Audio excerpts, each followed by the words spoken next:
নানা ঘটনা প্রবাহের মধ্য দিয়ে বিদায় নিয়েছে ২০২৪। জুলাই গণ অভ্যুত্থানের মধ্য দিয়ে দেশে নতুন সামাজিক রাজনৈতিক বাস্তবতায় শুরু হলো নতুন বছর ২০২৫। নতুন সামাজিক রাজনৈতিক অবস্থায় নতুন বছর এসে নতুন প্রত্যাশার জন্ম হয়েছে দেশের সব শ্রেণী পেশার মানুষের মধ্যে। সবাই স্বপ্ন দেখছেন সুন্দর আগামীর। সহকর্মীদের তথ্য ও ছবিতে প্রতিবেদন।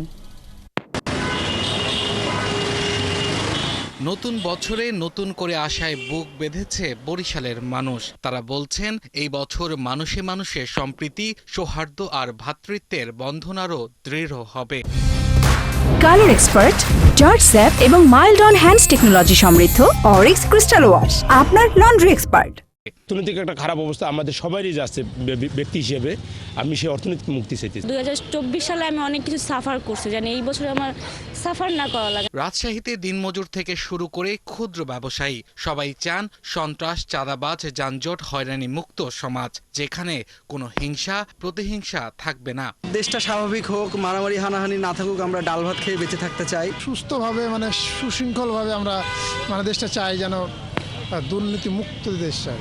নানা অনিশ্চয়তার দোলাচলে ২০২৪ সাল কেটেছে সিলেটের মানুষের। গেল বছর সবচেয়ে বেশি ক্ষতিগ্রস্ত হয় পর্যটন খাত। নতুন বছরে মানুষের প্রত্যাশা এবার সেই ক্ষতি কাটিয়ে উঠবে। ব্যবসা ভালো হইতো আর দেশটা শান্তিতে থাকতো।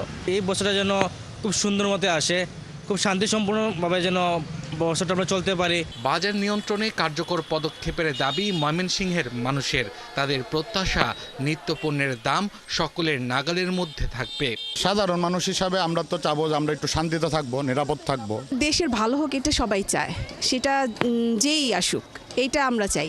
নতুন সরকারের কাছে জামালপুরের মানুষের প্রত্যাশা সন্ত্রাসবাদ থেকে নিরাপদ থাকবে সমাজ, যেখানে থাকবে না কোনো হানাহানি। তো বছর দিয়ে কি করবো, আমাদের জিনিস চাল ডালের দাম বাইরে গেছে, এর জিনিস চাল ডালের দামটা যদি কমায় দেয় আমাদের একটু সুবিধা হবে। এই বছরে যদি জিনিসপাতির দাম না কমায় তাহলে আমরা তো খাই পাবো না।